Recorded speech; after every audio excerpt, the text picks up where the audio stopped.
अस्सलाम वालेकुम नाजरीन शाम 4:30 बजे तो खबरनामा हेत बह साहिल अमीन तुंदिस खदमतस मज हाजिर तो पेश खबरन हुंद तफसील। कांग्रेस पार्टी हिंद सीनियर लीडर तो मेंबर पार्लियामेंट राहुल गांधीन कैम्ब्रिज यूनिवर्सिटी मज भारत जोड़ो यात्रा जिक्र करान वोनमुत जे कश्मीर वतित रैली मज तिमो नौजवानों ति शिरकत कर्मज यिम जन कौमी दायरे नेबर छ। And then the really interesting thing happens. So we've been told we're going to be killed. We're walking. And people are coming. And then one guy looks at me and he says, call me. So I'm like, come. And the security people have said, listen, please don't do this. Please don't call people. Like we walk here, don't call people. Because this is putting everybody at risk. So the guy says, call me. I say, come. So he comes. He comes, starts walking next to me. And he says, Mr. Gandhi, you've come here to listen to us. So I'm like, yes. So he's like, that's interesting. He's like, you really come here to listen to us? And I'm like, yes. So he's like, good. And then he says, you see those guys over there? And we're walking. And he says, you see those guys over there? And I'm like, yes, who? He's like, those boys over there. And I'm like, yeah. He's like, the militants. Right? Now, militants should normally kill me. In that environment, militants should kill me. And he says, they're there. And they're looking at you. So I look at them, and they give me this sort of, I'm serious, they give me this sort of look. And I'm like, okay, I'm now in trouble, right? Because this guy's just told me this. They give me this look, and I give them this look back. And then we carry on, nothing happens, right? And why I'm telling you this is because they actually couldn't do anything. They actually didn't have the power to do anything, even if they wanted to. Because I had come into that environment listening. And I had come into that environment completely with no violence in me at all. And the vast number of people there were seeing that. Right? So that to me was an indicator of the power of listening and non-violence. Jammu Kashmir LG Manoj सिन्हान आज कुटवास मज police तरफ मुनक़द तकरीबी दौरान property tax हवाले कत करान वोनमुत ज कैंसो लूको तरफ look गुमराह करने कोशिश करने ताहम पज तिमन लूकन याद थवन ज कार्रवाई तिमन खिलाफ जरूर अमल मज अन्न। क्योंकि police constable first line of defence के अलावा सरकार ने हमें G20 की मीटिंग आयोजित करने का सुनहरा अवसर मिला। मुझे विश्वास है अपनी कर्तव्य परायणता एवं दक्षता द्वारा जम्मू कश्मीर पुलिस फोर्स प्रथम पंक्ति की इकाई के रूप इन आयोजनों द्वारा विश्व भर में अपनी प्रतिष्ठा स्थापित करेंगे। हमारी तरक्की से बौखलाया पड़ोसी मुल्क आतंक के विभिन्न स्वरूपों को अपनी विदेश नीति का हिस्सा बनाकर हमारी प्रगति में रुकावट पैदा करने की कोशिश कर रहा है। उन चुनौतियों में सबसे बड़ी चुनौती ड्रग स्मगलिंग और युवाओं में ड्रग एडिक्शन की आदत डालने की है। आज जरूरत इस बात की है कि ड्रग स्मगलिंग जिसके द्वारा टेरर फाइनेंसिंग भी की जा रही है उसके जड़ पर प्रहार किया जाए।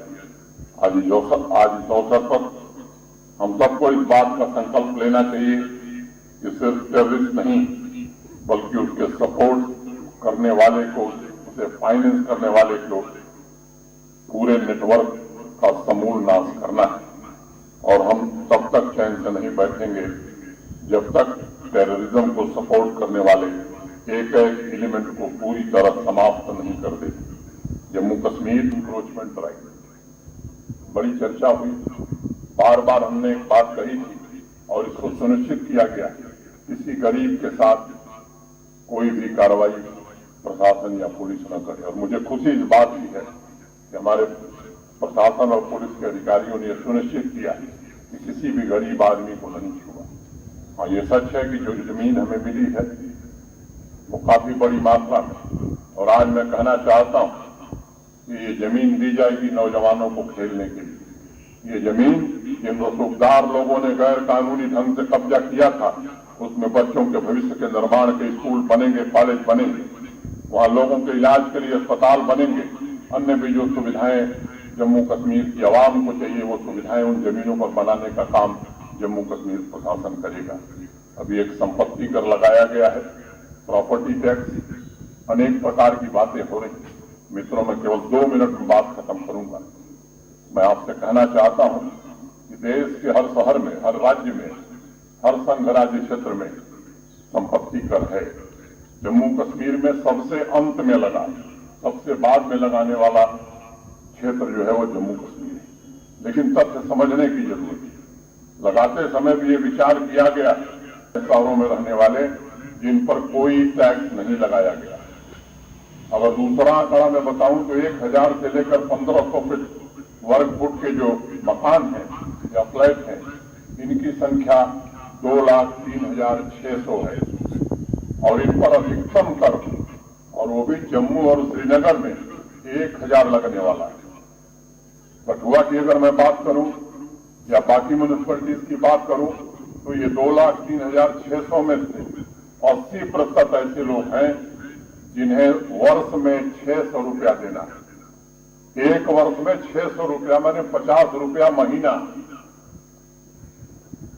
तो मोटे तौर पर 80% लोग इससे बाहर हैं।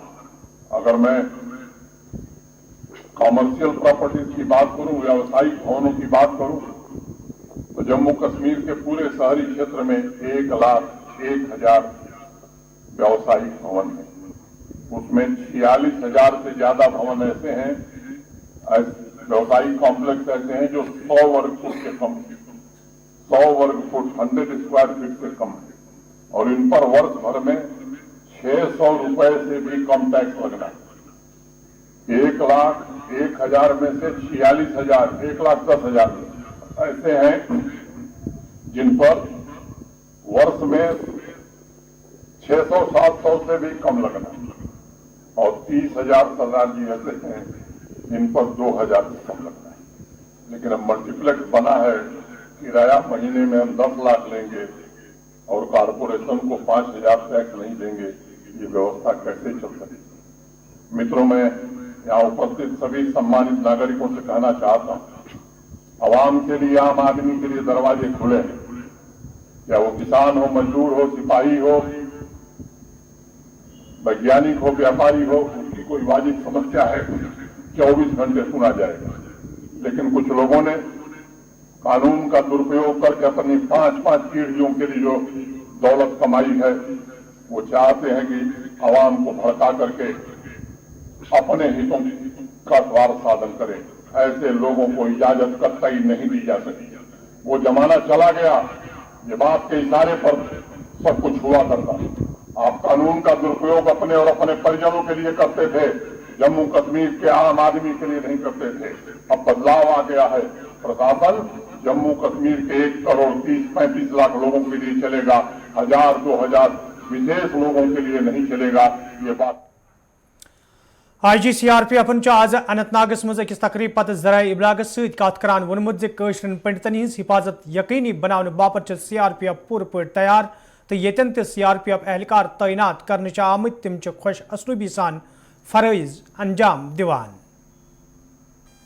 हमने जितनी भी माइनॉरिटी पिकेट्स हैं हमारी CRPF की, उनको लगातार हम लोग दौरा भी करते हैं, अलर्ट भी करते हैं और हमारा ये प्रयास रहता है कि जितनी भी माइनॉरिटीज़ हैं साउथ कश्मीर में उनको हम सुरक्षित रखें। इसके लिए लगातार उनसे हम लोग संपर्क में भी रहते हैं और पुख्ता इंतज़ाम उनकी सुरक्षा के हम मुकम्मल करा रहे हैं, इसका मैं यकीन दिलाना चाहता हूं और उनकी सुरक्षा हर हाल में की जाएगी।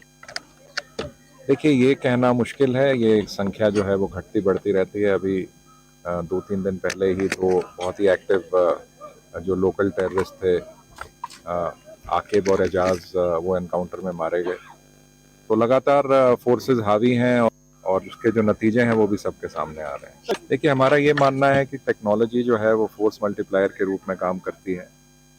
ये हमारी एक मॉरल रिस्पॉन्सिबिलिटी है अपने जवानों के लिए भी कि उनको हम सुरक्षित रखें और उसके लिए जो भी टेक्नोलॉजिकल अपग्रेडेशन है, जैसे फॉर एग्जांपल ये क्रिटिकल सिचुएशन रिस्पांस व्हीकल है जिसका इस्तेमाल पिछले एनकाउंटर में किया गया, तो इसमें हमारे जवान भी सुरक्षित रहते हैं और जो हमारा मकसद है कि बिना अपने को नुकसान ना हो के हम जो है दुश्मन को न्यूट्रलाइज कर पाएँ, तो इसके लिए ये CSRV, बुलेट प्रूफ JCB और अन्य तमाम जो टेक्नोलॉजिकल हमारे इक्विपमेंट्स हैं, आर्मरीज हैं, एम्यूनेशन है, हर एक पे हम लोग को काफ़ी बढ़ोतरी हो रही है। ये डिसीजन भारत सरकार का है।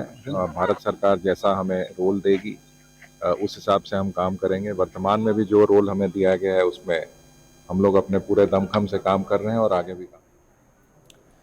कठुआ मज आज पुलिस तरफ ट्रेनिंग सेंटरस मज पासिंग आउट परेड तकरीब हुंद सांज करना आमुत यथ मज LG मनोज सिन्हा, पुलिस सरबराह दिलबाग सिंह तो दोयम पुलिस जिम्मेदारों तो एहलकारों शिरकत कर।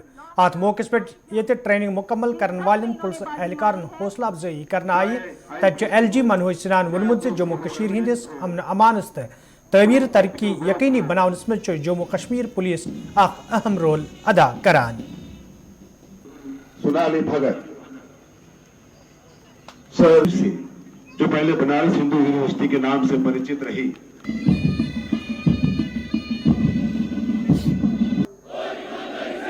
अपना फर्ज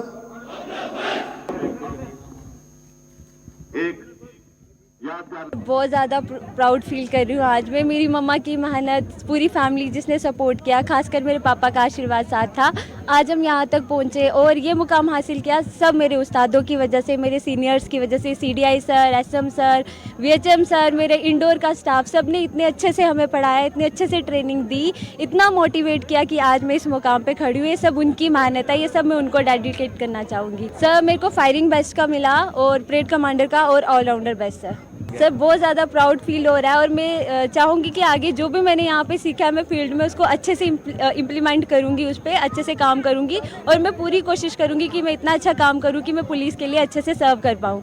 सर रिस्पॉन्सिबिलिटी तो है, बस मैं चाहूँगी कि मैं अच्छे से सर्व करूँ ताकि जैसे आज मैंने अपनी मम्मा का नाम रोशन किया है वैसे ही मैं पुलिस का नाम आगे रोशन करती रहूँ, अच्छे से काम करूँ सर, अच्छे से सर्व कर पाऊँ। सर फिलहाल तो मेरा यही एम था कि मैं ट्रेनिंग अच्छे से कर पाऊँ। अब आगे सर और मेहनत करूँगी और अपनी मम्मा का नाम प्राउड फील कराऊंगी, मम्मा को नाम रोशन करूंगी सर।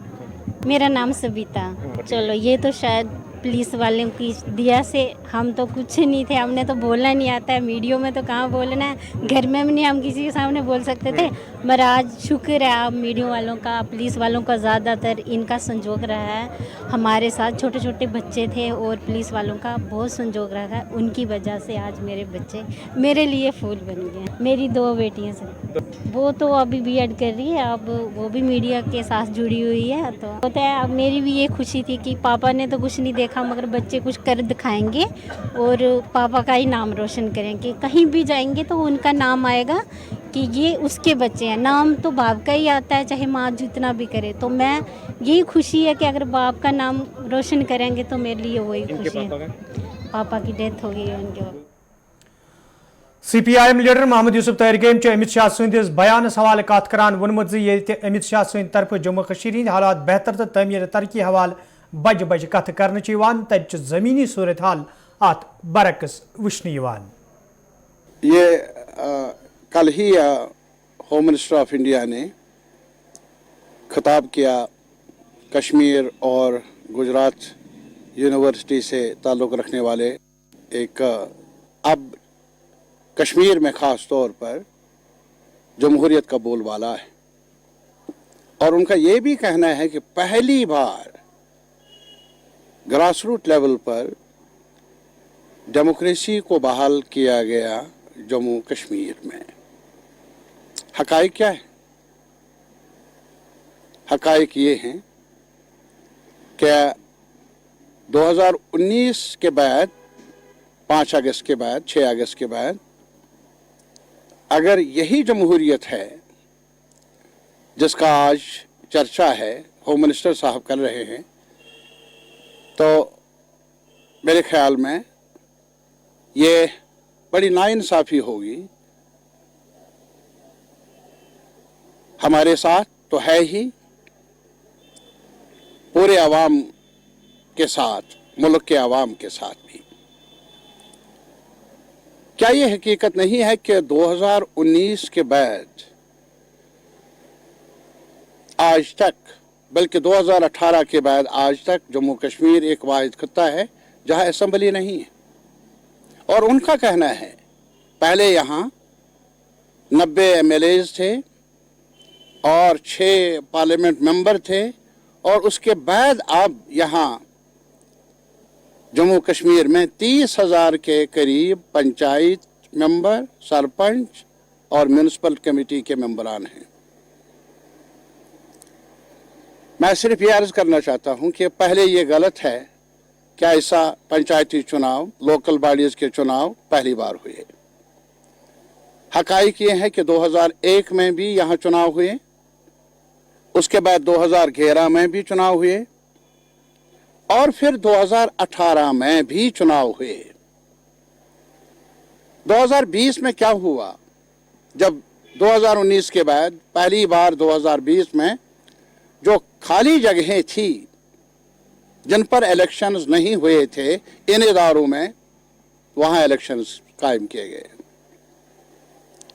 ये तोहफा अगर है जम्मू कश्मीर के आवाम के लिए, ये तोहफा 5 अगस्त 2019 के बाद नहीं, बल्कि ये तोहफा हमें पहले भी नसीब था। जांच करने की जरूरत है। और इसके अलावा मैं सिर्फ होम मिनिस्टर साहब से ये कहना चाहूंगा, क्या आप यही नक्शा जो जम्मू कश्मीर का बना है 5 अगस्त के बाद, ये नक्शा आप पूरे मुल्क में कायम करना चाहते हैं? यही मॉडल है आपका जो आपने वज़ा किया है पूरे मुल्क के लिए, गुजरात के लिए, बाकी रियासतों के लिए? Private school association Jammu Kashmir Hind सदर GN वारन तालीम हवाले कत करान वोनमुत यदवे वरी 2019 मज जम्मू कश्मीर हिंदन तालिब इल्मन सत वादे करना आव जे राइट टू एजुकेशन एक्ट फायदे वात तिमन ते, ताहम चुन कय्या वरी गुजरने बावजूद ये एक्ट लागू करना आम। देखिए, 5 अगस्त 2019 को जब आर्टिकल 370 का एब्रोगेशन हुआ तो उस रोज़ बाकायदा तौर पर गवर्नमेंट ऑफ इंडिया का, प्राइम मिनिस्टर साहब का पूरा एक ऐड आ गया सारे अखबारों में कि अब RTE एक्ट का लाभ, राइट टू एजुकेशन एक्ट का लाभ जो है, फ़ायदा जो है वो जम्मू कश्मीर को पहुंचेगा। कहने का मतलब ये था कि 370 से पहले RT यहाँ लागू नहीं था, अब 370 का जो है एब्रोगेशन हुआ, तो अब जो ये फ़ायदे हैं, बेनिफिट्स हैं, लाभ जो है वो RT, right to education act का जम्मू कश्मीर को मिलेगा। लेकिन अब तकरीबन 4 साल होने को जा रहे हैं, अभी तक RT यहाँ सरकार ने लागू नहीं की। RT एक्ट के हिसाब से 25% बच्चे जो हैं वो किसी भी सरकारी स्कूल में, जो भी सरकारी ये प्राइवेट स्कूल हो, निजी स्कूल जितने भी हैं छोटे बड़े, उनको 25% बच्चों को फ्री ऑफ कॉस्ट पढ़ाना है। किताबों से लेके, ट्यूशन से लेके सारा उनका जो है फ्री ऑफ कॉस्ट होना चाहिए। उसका फ़ायदा जो इकॉनमी क्लास है, जो गरीब बच्चे हैं उनको है, लेकिन आज तक सरकार ने उसको लागू नहीं किया। वो फीस जो है 25% बच्चों की जो फीस है वो सरकार को देनी है, वो भी स्टेट गवर्नमेंट को नहीं देना, वो भी सेंटर को देना, कि वो ये बाकायदा सेंट्रल एक्ट है और गवर्नमेंट ऑफ इंडिया की स्कीम है, सेंट्रल स्कीम है। शायद ऑफिसर लोग काम नहीं करना चाहते हैं, शायद वो नहीं चाहते हैं कि हमें जो है इस काम को आगे बढ़ाना चाहिए। अदरवाइज़ ये गरीब बच्चों का हक है कि 25% बच्चों को प्राइवेट स्कूलों में दाखिला मिलना चाहिए फ्री ऑफ कॉस्ट, और उस ताल्लुक से सरकार को RT एक्ट जो है उसके तहत से स्कूलों को जो है वो पैसा अदा करना चाहिए। वैसे भी जब इससे पहले जो हमारे प्रिंसिपल सेक्रेटरी साहब थे उससे बात हुई थी, उन्होंने गवर्नमेंट को रिकमेंड किया था कि स्कूलों की जो भी फीस है 25% बच्चों की फीस वो सरकार जो देगी। लेकिन देखिए, कागजों में बहुत कुछ कहा जाता है या ज़बानी कुछ भी कहा जाता है, लेकिन अमलन तौर अभी तक नाफिज ये नहीं हुआ है। एक बात हाल जम्मू एंड कश्मीर पटवार एसोसिएशन तरफ आज पुलवामिस मज एहतजाजी मुजाहिर करना आमुत, यथ दौरान एहतजाजस मज शामिल पटवार इंसाफ फराहम करने मंग करान। अनंतनागस मज पटवार एहतजाजस दौरान पटवारियों तरफ वन आमुत यदवे महकम कामकार तम खुश असलूबी सान पकनावान तो इंतजामिया तिहज मंग पूर करने बाबत कई फिर मंग करना आई, ताहम आज ताम कह कदम तुलना आमुत। पुलवामिस मज एहतजाज मज मौजूद पटवारियों तरफ इंतजामिया मंग करना आमुत तिम तिहद मसले अंदरावनस हवाले गसन संजीदा कदम तुलनी युद्ध जन तिमन बुथिन वल मुश्किल दूर करनी।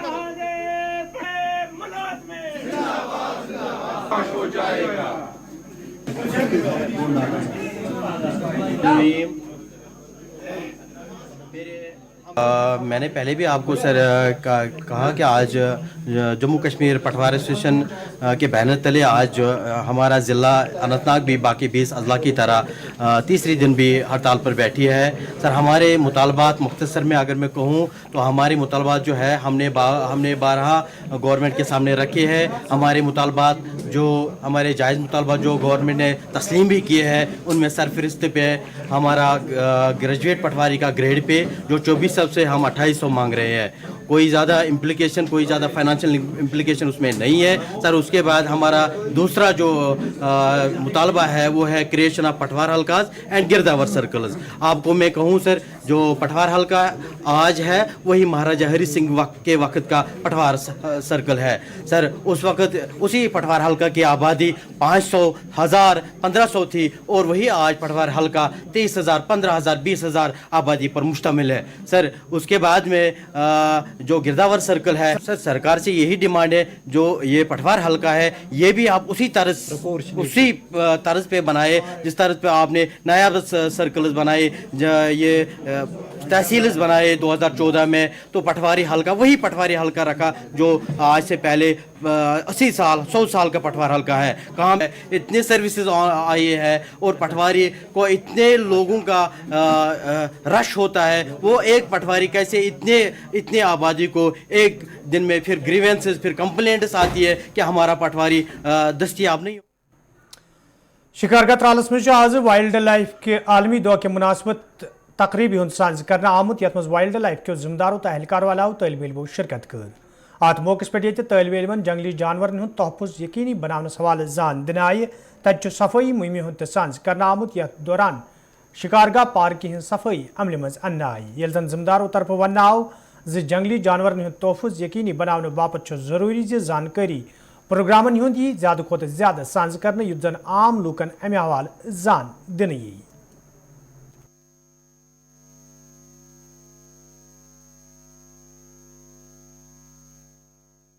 देखिए ये इंटरनेशनली ये ग्लोबली मनाया जाता है ये 3 मार्च को ये दिन जो इंटरनेशनल वाइल्ड लाइफ डे है या ग्लोबल वाइल्ड लाइफ डे कह सकते हैं हम। तो इसके अलावा हम जो यहाँ पर वाइल्ड लाइफ वीक मनाते हैं 2 अक्टूबर से 8 अक्टूबर तक वो एक हफ्ता भर वो प्रोग्राम चलता है। लेकिन चूँकि ग्लोबली इसकी अहमियत है इस दिन की तो इस हवाले से डिफरेंट इवेंट्स मुनक़द किए जा रहे हैं। तो ये जहाँ तक ये सिम्बॉलिक है उसके अलावा ये भी है कि हम एक अहद ले लें कि अपने जो हमारा सरमाया है ये वाइल्ड लाइफ उसको हम कैसे उसका तहफ़्फ़ुज़ करें। तो शिकारगाह में आज हमने इस मुहिम का यहाँ पर इनेकाद किया। इसके साथ साथ हम एक तो अवेयरनेस इन बच्चों में आ जाए कि हमारे इर्द गिर्द कौन सी वाइल्ड लाइफ है और इसका हम तहफ़्फ़ुज़ कैसे बहैसियत एक शहरी के कर सकते हैं। और दूसरी बात इसी के साथ साथ हमने एक क्लीननेस ड्राइव इधर शिकारगाह में रखी जो इको पार्क यहाँ है। इसमें यहाँ टूरिस्ट का काफ़ी रश रहता है और इस वजह से वक्तन फ़वक्तन हम यहाँ ये ड्राइव्स करते रहते हैं। लेकिन आज चूँकि स्कूल्स खुल गए हैं हाल ही में कश्मीर में तो इन बच्चों के पार्टिसिपेशन से इसको एक बूस्ट मिला है। तो आप देखिए पेश हैं बच्चे और उनके साथ जो असातिज़ा हैं वो भी आए हैं। तो इस मुहिम का यही मकसद है कि एक अवेयरनेस आ जाए और उसके साथ साथ हम इस मकसद में भी कामयाब हो जाएं कि ये कूड़ा करकट जो है यहाँ से साफ़ हो जाए। देखिए जहाँ तक खांगुल कंजर्वेशन ब्रीडिंग सेंटर का ताल्लुक़ है ये इसमें जो इंफ्रास्ट्रक्चर है वो इन प्लेस है। पूरा इंफ्रास्ट्रक्चर यहाँ पर हमने बना लिया है। तो जहाँ तक फाउंडर जो हैं एनिमल्स उनका ताल्लुक़ है तो उनको 2 उसके लिए हम जो हिकमत अमली है वो हम ड्यूअल कर रहे हैं। एक तो हम ये कोशिश कर रहे हैं कि यहाँ के जो एनिमल्स हैं उनमें से हम कुछ फाउंडर मेंबर्स ले लें और दूसरा दाचीगाम से हम कुछ एनिमल्स ला रहे हैं जिससे इसमें जो है हेटेरोजाइगोसिटी जो होती है एनिमल में वो बरकरार रहेगी। तो उम्मीद है इंशाल्लाह कि इस साल ये जो है हम ये फाउंडिंग मेंबर्स ला पाएंगे और इंशाल्लाह फंक्शन। तो नाजरीन इस वक्त कोशर खबरनामा दी इजाज़त खुदा सवाल।